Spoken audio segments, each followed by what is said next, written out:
It all started with an auction. A Portland antique store owner named Kevin Mannis stumbled across an old wine cabinet at an estate sale in 2001. The woman who owned it had recently passed away, a Holocaust survivor with no surviving family, and a warning etched into her will. Never open it. Kevin didn't know it yet, but this seemingly innocent box held something far older, far darker, than he could imagine. He thought he'd found a forgotten relic. What he really found was a curse. The Dybbuk Box. Kevin brought the box to his shop, eager to uncover its secrets. He opened it for the first time that night. Inside were odd, unsettling contents. 2 1920s pennies. A lock of hair tied with string. A goblet. A candle holder. And something else, something invisible, but deeply wrong. The moment the box opened, the air changed. The temperature dropped. And the lights began to flicker. Something had been waiting. Something ancient had just been released. That night, Kevin had the first nightmare. He saw a dark figure standing next to him, its face barely human, its breath cold on his skin. He couldn't move. Couldn't scream. Just the sound of whispering, and something brushing against his neck. When he woke, his room stank of jasmine and rot. The box sat still. But the air around it buzzed, like it was breathing. Something had followed him from that dream. And it was only just beginning. The next morning, Kevin returned to his shop. The place was wrecked. Furniture overturned. Glass broken. Cabinets opened like something tore through them in a rage. But nothing was stolen. And there were no signs of forced entry. Except one thing. The Dybbuk box remained exactly where he left it, untouched, as if nothing dared disturb it. But the shop felt, watched. Like something unseen was still there. Waiting. Kevin gave the box to his mother, thinking it was just a vintage gift. The same night, she suffered a stroke, sudden, without warning. She survived, but never spoke again.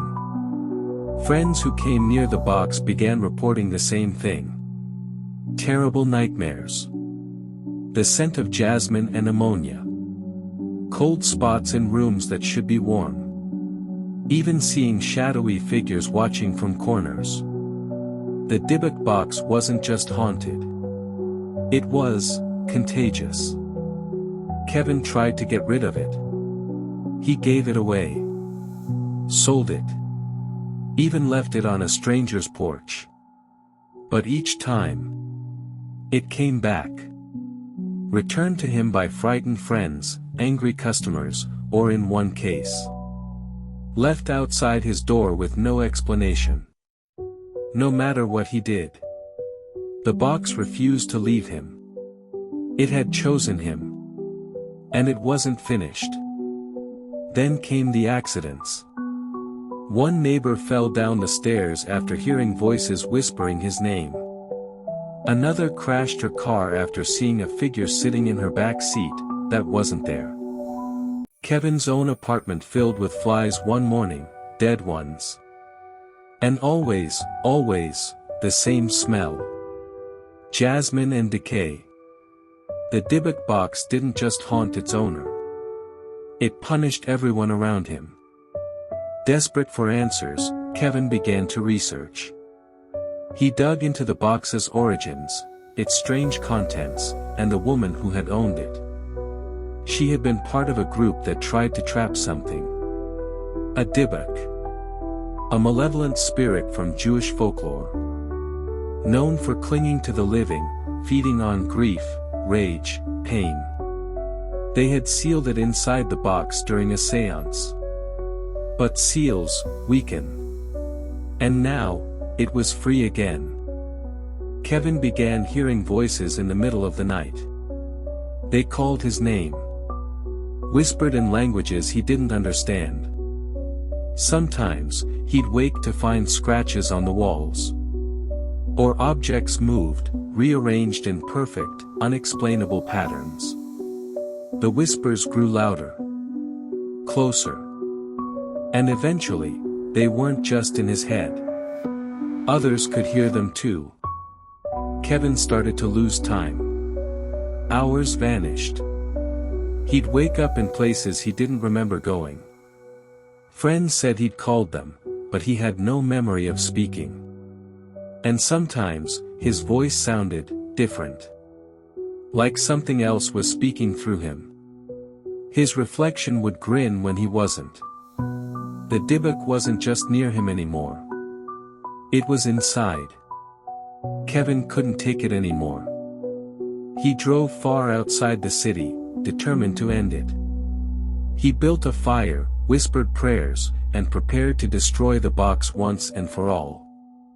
But the moment he tried, something hit him. Hard. He flew back as if struck by a giant hand. The Dybbuk box hit the ground, untouched by flame. Unburned. It refused to die. Kevin reached out to paranormal experts. Skeptics came first. But they didn't leave that way. Equipment malfunctioned. Cameras refused to record when pointed at the box. One investigator fainted the moment her hand hovered near it. Another screamed that something entered her mind. They had come seeking proof. What they found was a warning.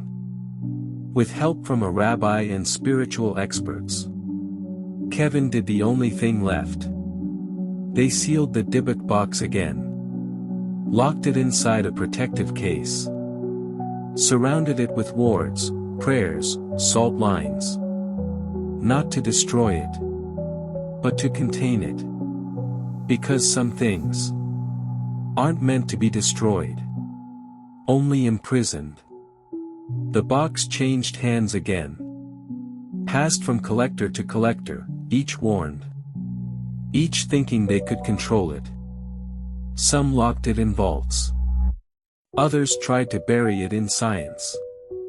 But the feeling always came back. The whispers. The smell. The nightmares. The Dybbuk box doesn't forget. And it never forgives. It rests now, in a box within a box. Layers of glass. Wards. Symbols. But none of that changes what it truly is. This isn't just an object. It's a prison. And what's inside has never stopped waiting. Kevin tried to destroy it. Scientists tried to study it. Spiritual leaders tried to seal it away. But the Dybbuk box always finds a way to reach out. A smell in the dark. A whisper at 3 a.m. A shadow moving when nothing should. Some say it's just superstition. Others have lived the consequences. And one day, someone will get too curious. They'll lift the lid. And unleash something that has waited in silence for far too long. It doesn't sleep. It doesn't forget. It doesn't forgive. This is the Dybbuk box. And yes, it's based on a true story. Subscribe to Only True Horror for more real stories that will haunt you long after the screen goes dark. Check the description for the full source.